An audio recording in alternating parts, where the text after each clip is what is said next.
Hello, class. So one thing that I thought was interesting with the TED Talk was how Francisco was just driving and then suddenly had a burst of inspiration, and he immediately had to start writing, and he even told his wife to start like taking care of the money because he knew that he was going to be um, writing for a long time.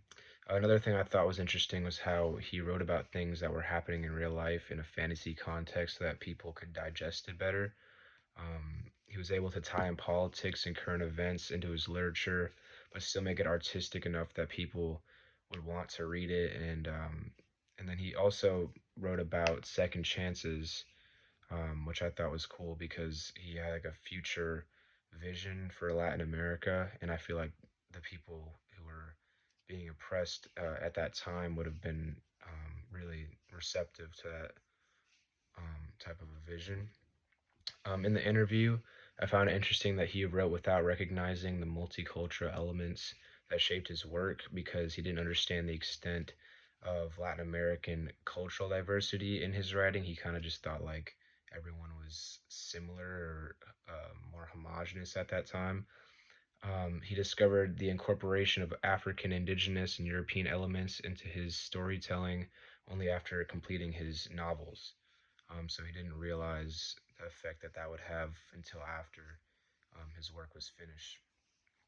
He also identified as a Latin American before a Colombian, um, and he opposed fixed national identities because colonial powers created artificial borders that failed to capture the unified cultural heritage shared by all the countries in Latin America. In the interview, he argues that there's no single homogenous Latin American culture because the continent's diverse indigenous African and European influences, like Latin America, the U.S. is not a single homogenous culture. We also have regional differences, immigration, diverse influences that create um, distinct identities across our country. We have the South, the Northeast, the West Coast. They all have different traditions and different ways of speaking, different races and melting pot. We have the African American, Hispanic, and Asian communities, along with people who came here on the Mayflower. Um, so, just as Francisco saw Latin America as a mixture of cultures, the U.S. is also just as diverse and interconnected. Um, so the question of is there any magical realism authors in America? I found that Toni Morrison was one of them. So she's often associated with magical realism due to the way that she weaves supernatural elements into the fabric of everyday life.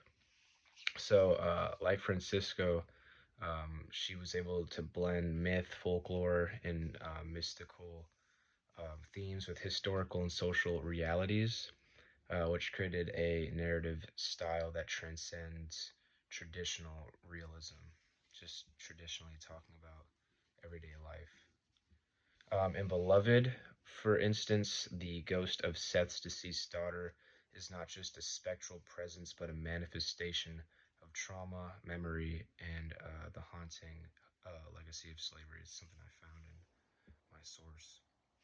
Um, she used supernatural, deeply symbolic reflections of psychological historical truths rather than just mere fantasy, which is similar to Song of Solomon elements of African mythology, such as characters who seemingly take flight, um, blur the line between myth and reality, reinforcing themes of identity, ancestry, and liberation.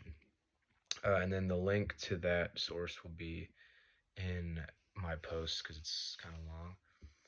And my question for you guys is why do you think Francisco's work was so impactful?